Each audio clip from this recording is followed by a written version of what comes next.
This is Kite Cutter TV with another presentation. We gotta talk about this. Okay, guys, today we got a plethora of immigration news to get into. We got illegal immigrants from all over the world trying to cross on the southern border. We got over 90 Haitian illegal immigrants that were captured. We got 11 Iranian illegal immigrants captured on the southern border also. We're going to get into, should we give financial assistance to undocumented immigrants? ICE promises not to arrest any illegal immigrants that want to take the COVID vaccine. We got an Indiana senator that's trying to pass an amendment to trying to stop undocumented immigrants from getting stimulus checks. Also, we got deportation still going on. We got a mother of four about to get deported, and obviously liberal news wants to blame ICE instead of blaming the person that crossed over illegally. Also, we got the next generation of MS-13 here, and these people are scary. Check this out. What purpose does the gentleman from Texas seek recognition? Madam Speaker, I ask unanimous consent to address the House for 1 minute. The gentleman is recognized. Madam Speaker, the first and most important job of the federal government is protecting its citizens. From day one, President Biden, who campaigned as the unifier in chief, has made a record unilateral decisions that compromise the security of our country and undermine the rights of the American people. In his flood of executive orders, President Biden has already stopped deportation, lifted travel restrictions from terrorist countries, halted border wall construction, empowered sanctuary cities, weakened asylum policies. I'm running out of breath, Madam Speaker. I welcome all freedom-loving, law-abiding citizens who want to make a better life for themselves in this country. But we must respect the sovereignty of this country. We must respect the rule of law, and we must always respect the American people's safety first. I yield back. Now at 6, Border Patrol recently encountering 2 large groups of Haitians who crossed into the U.S. and now at the South Texas border. This all happening since President Biden has announced major immigration reforms. Eyewitness News border team reporter Vanessa Croy shows us how Del Rio is dealing with this surge. It's one of the most dangerous places to cross in Del Rio. But on Sunday, it was here that Border Patrol officials say 90 Haitian immigrants risked their lives to cross into the United States. Literally from sun up to sundown, we can expect a call. And that's what happened Sunday when the Val Verde Border Humanitarian Coalition was notified the large group was coming to their facility. The faith-based nonprofit is a transition center. Volunteers like Tiffany Burrow help migrants with necessities and then help arrange a bus ticket to their next destination. We only see families here at VVBHC. On Sunday, the city of Del Rio had to open up the Civic Center to house over 50 migrants left with no place to stay. When we left, it was just a little bit of chaos. Burrow said they usually see around 25 migrants a week. Double that in one day. And then the next day, it was double that. And then the third day, and it just continued. And the last week, they've seen close to 50. Quite honestly, that's the biggest challenge right now. The unknown and the numbers. Burrow said they expect the numbers to rise in coming months. A lot of these folks have been traveling up the border and have heard that this is a good place to cross. Last year, Border Patrol officials told us that Acuña, which is right over the river here in Del Rio, is the safest border town to cross over into the U.S. In fact, this area has seen a growing number of Haitians, more than any other region along the southwest border.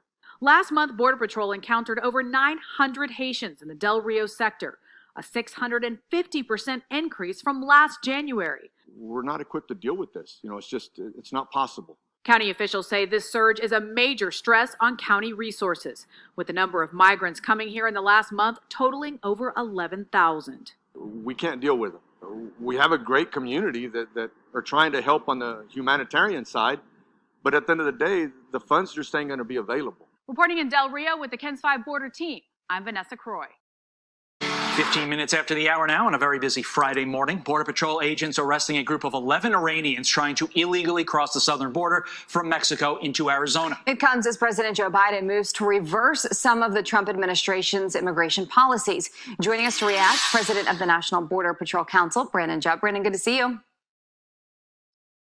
Good to see you too, Jillian. If you don't mind, I'd like to start with condolences to the family of Officer Jared as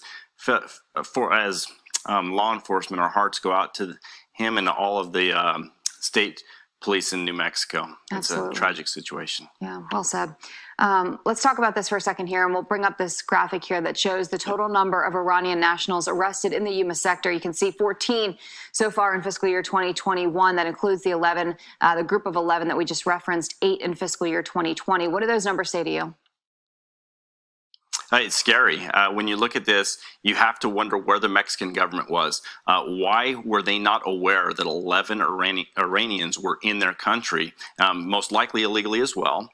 And why weren't they notifying U.S. law enforcement? This is a really difficult situation. It's a very scary situation that these individuals were able to cross into the United States without detection from the Mexican government.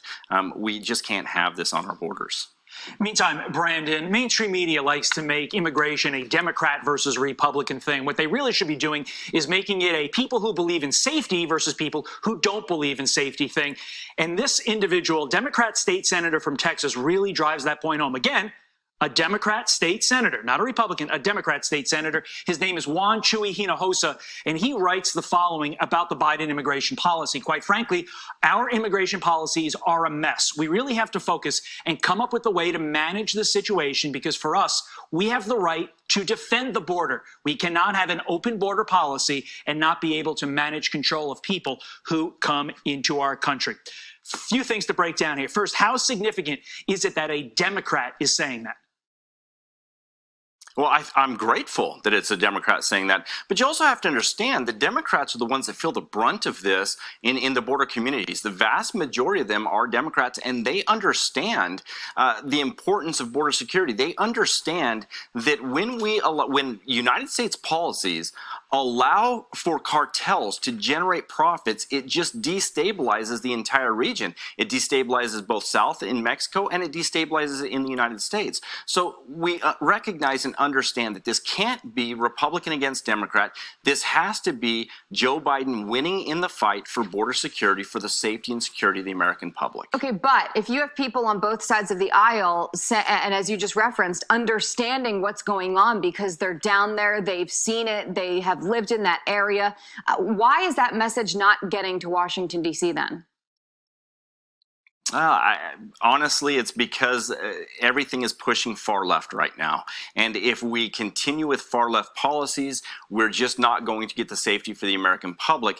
I am hopeful that with Secretary Mayorkas coming in, somebody that understands border security, that new policies will be enacted. We have to look and say, President Trump's policies worked on the border, and if they worked, what can we do to mimic those policies to allow us to gain border security like we did under the past administration? I hear a hint of optimism in your voice. We certainly hope that that is the case, because it is a situation that needed watching before, really needs watching now. Brandon, Judd, have a great weekend. Thank you, sir. Thanks, Brandon. An amendment co-authored by Indiana Senator Todd Young would prevent undocumented immigrants from receiving stimulus checks. The Senate passed the amendment today on a bipartisan 58-42 vote.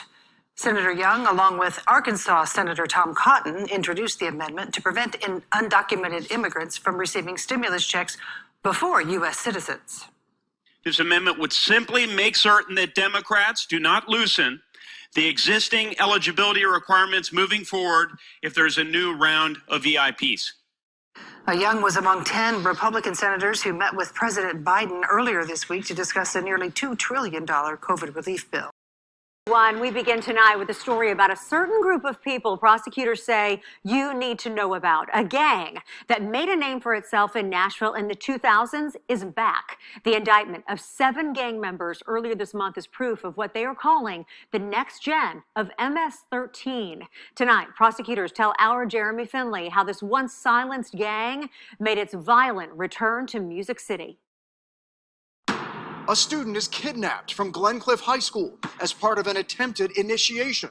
Bodies are found in burned-out cars near Ashland City. Evidence of what federal prosecutors tell News 4 investigates is the latest version of an old gang. I would say this is kind of next-gen MS-13. MS-13 made a name for itself in Nashville in the 2000s, committing a series of brutal murders, marking sections of the city with their graffiti. But after high-profile prosecutions, the gang's activity quieted for years. until 2014, when federal investigators say new members of the gang started running drugs, specifically in nightclubs in South Nashville, trying to once again stake their territory, beginning an intimidation campaign targeting rival gangs in violent shootouts in parking lots. Why would you tell people they needed to be worried about this gang? It's indiscriminate. When guns are fired in a parking lot, the bullet, doesn't have a name on it. It could go any number of places. This new generation, just as brutal, prosecutors say, as their forebears. Telling News 4 Investigates, charges are soon coming about those burned bodies in Cheatham County. So what caused this gang, largely controlled out of El Salvador, to return? Prosecutors say, like any organization, their membership waned until a younger group could be brought in.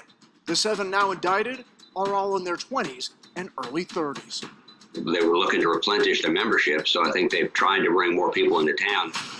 Jeremy Finley, News 4 Investigates. Thanks for watching. Like, share, and subscribe. Till next time, God bless. Peace.